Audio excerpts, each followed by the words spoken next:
Et si je te disais que les mots que tu prononces chaque jour façonnent ton corps, ton esprit et même ta réalité? Louise Hay, pionnière de la guérison émotionnelle, nous invite à faire un voyage intérieur, non pas à travers la douleur, mais par la tendresse, la conscience et l'amour de soi.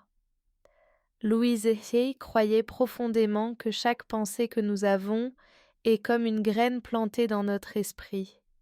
Et chaque mot que nous répétons devient un message puissant qui façonne peu à peu notre réalité intérieure. Elle disait: chaque pensée que nous avons crée notre avenir. Ce ne sont pas seulement les mots que l'on dit aux autres qui comptent, mais surtout ceux que l'on se dit à soi-même, souvent en silence, en se regardant dans le miroir, en marchant dans la rue, ou dans ces petits moments où personne ne nous entend. Si, jour après jour, on se répète des phrases comme «Je ne suis pas assez bien», «Je ne mérite pas», ces mots s'impriment en nous, deviennent des vérités que notre cerveau finit par croire, et notre vie finit par en porter la marque. Mais il suffit parfois d'un changement, aussi subtil soit-il, pour inverser ce mécanisme. Introduire doucement une autre voix intérieure, plus douce, plus soutenante, peut tout transformer. Je m'aime et je m'accepte tel que je suis. Ou je suis digne d'amour, maintenant. Ce sont des graines aussi, des graines d'amour, de paix, de réconciliation avec soi. Aujourd'hui, la science confirme ce que Louise Hay pressentait avec une étonnante clarté. Des études en neuroimagerie ont observé les effets concrets des paroles intérieures sur notre cerveau. Lorsque quelqu'un se critique, se rabaisse, se juge durement, les zones cérébrales associées au stress, à la peur et à la douleur émotionnelle s'activent. Le corps réagit comme s'il faisait face à une menace réelle. Le rythme cardiaque s'accélère, le flux sanguin change, l'état d'alerte s'installe. Mais quand cette même personne modifie son discours intérieur, quand elle se parle avec douceur, quand elle s'encourage, qu'elle se soutient, ce ne sont plus les mêmes circuits qui s'activent. Le système parasympathique, celui de la régénération et de la détente, prend le relais. Le corps se calme, le cœur ralentit, le cerveau s'oxygène. Ce que tu te dis crée ta réalité intérieure, et ta réalité intérieure façonne ton monde extérieur. Les mots, même silencieux, sont des forces créatrices. Ils peuvent blesser ou guérir, condamner ou libérer. Alors, peut-être qu'il est temps de se poser cette question. Et si aujourd'hui je devenais mon propre allié? Et si mes mots devenaient des graines d'amour et de paix? Le pouvoir des mots ne s'arrête pas à ce que nous pensons consciemment. Il touche aussi nos blessures invisibles. Le cerveau humain est une merveille en deux parties. L'hémisphère gauche, qui gère les mots, l'analyse, le raisonnement, et l'hémisphère droit, le royaume des émotions, des souvenirs sensoriels, des images profondes. C'est souvent là, dans cette partie silencieuse, que résident les blessures du passé.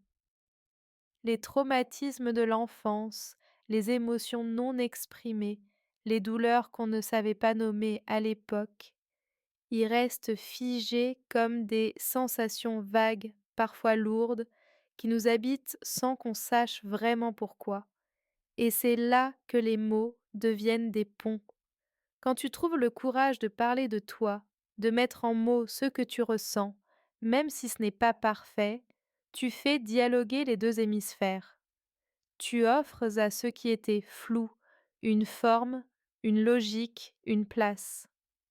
Et ce simple geste peut commencer à alléger, à désactiver la charge émotionnelle liée à un souvenir.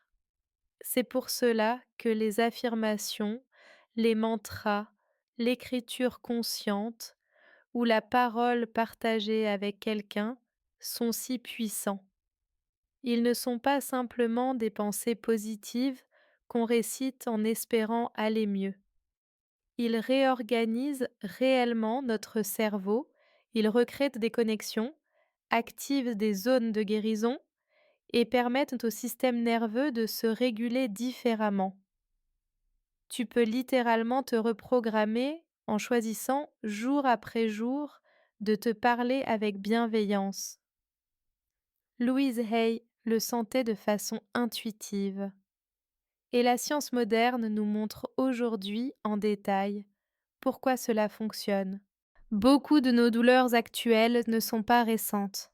Elles prennent racine dans notre enfance, parfois même avant que l'on sache mettre des mots sur ce que l'on ressentait.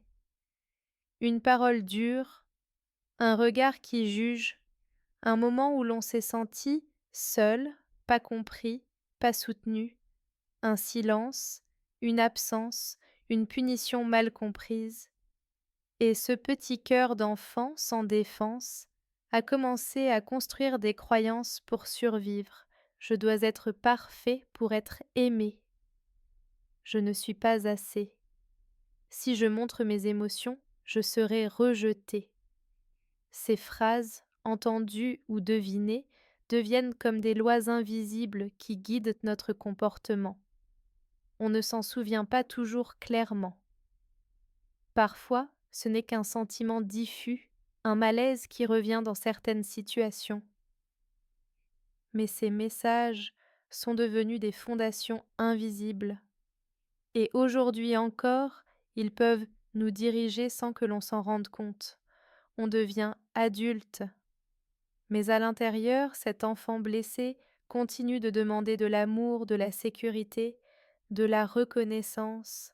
Louise Hay ne nous dit pas de blâmer nos parents, elle nous invite à regarder avec compassion, à reconnaître que chacun fait ce qu'il peut avec ses propres blessures. Beaucoup de nos parents n'avaient eux-mêmes jamais reçu cet amour inconditionnel. Ils ont transmis ce qu'ils connaissaient, la peur, l'autorité, parfois le silence. Mais cela ne veut pas dire que nous devons continuer à vivre avec ces modèles. Et surtout, elle nous rappelle que le passé ne nous définit pas. Tu as le droit d'avoir été blessé et tu as le droit d'avoir eu peur. Tu as le droit de t'être senti fragile, invisible ou inadéquat. Mais tu as aussi le droit, aujourd'hui, de ne plus vivre selon ces blessures. Tu peux choisir dès maintenant de commencer à te réparer, te reconstruire, te réconcilier.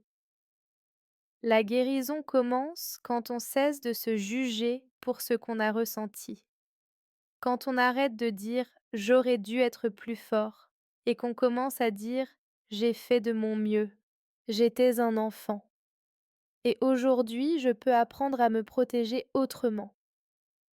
Et surtout, tu n'as pas à le faire seul.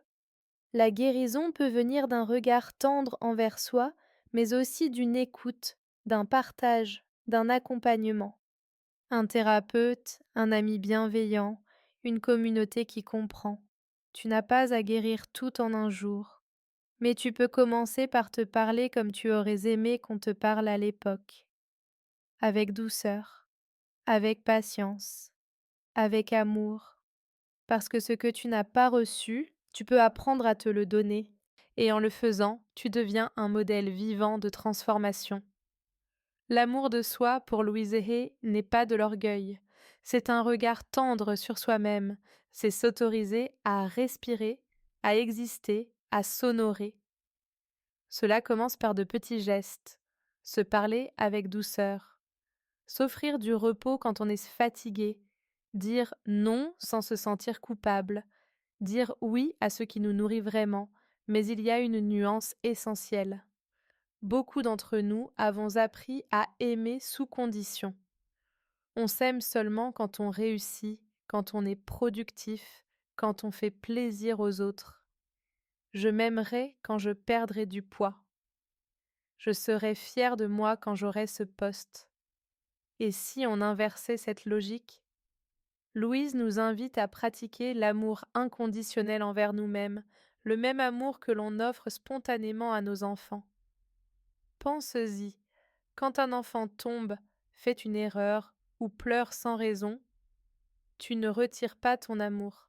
Tu le prends dans tes bras, tu l'écoutes, tu le rassures.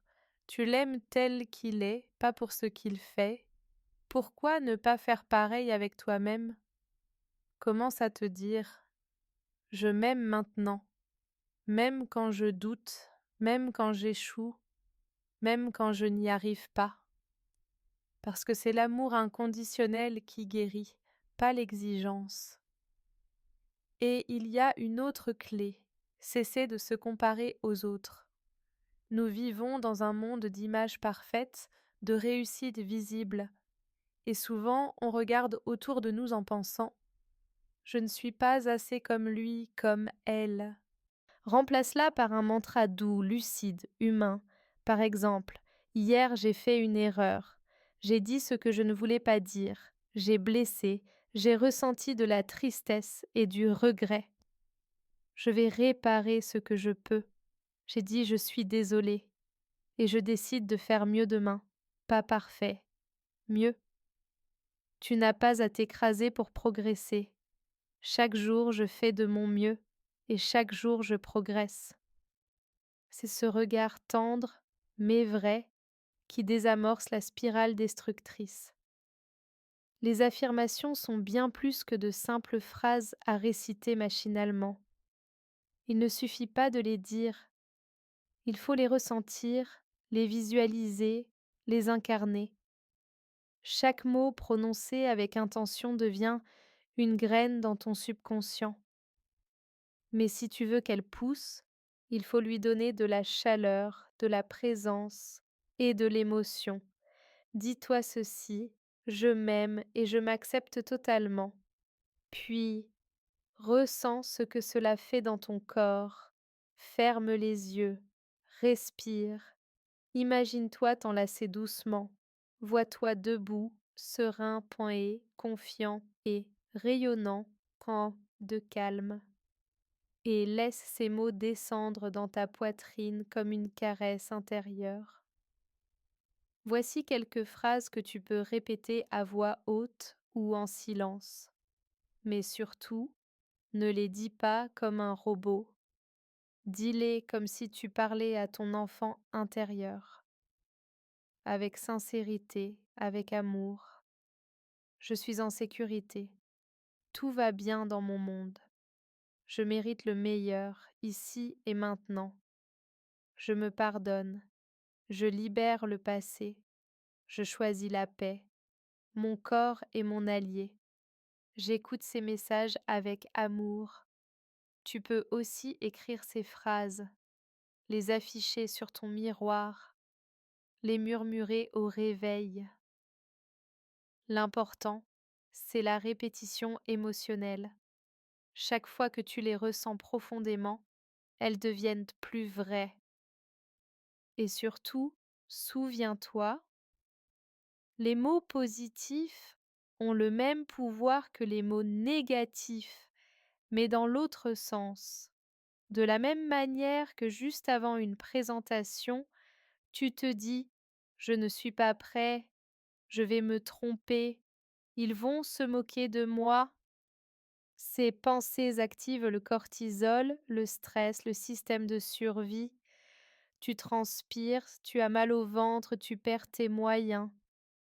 Eh bien, les paroles positives sincères peuvent aussi déclencher des réponses physiologiques bénéfiques.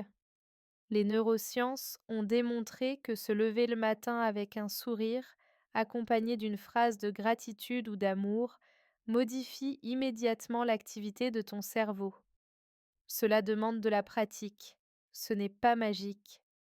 Comme apprendre à faire du vélo, il y aura des chutes, des hésitations, mais un jour tu avances sans même y penser, parce que ce que tu entraînes chaque jour devient ton nouveau naturel.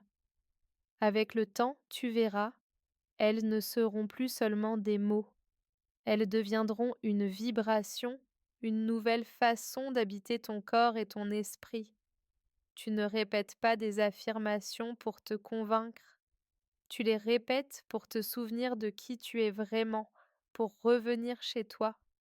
Rappelle, la vie n'est pas ce que nous voyons vraiment, c'est ce que nous en faisons à travers les mots que nous utilisons pour l'interpréter. Et toi, dis-moi, as-tu déjà expérimenté la puissance des mots que tu te dis? As-tu remarqué comment ton corps réagit à ton propre dialogue intérieur? Partage ton expérience dans les commentaires.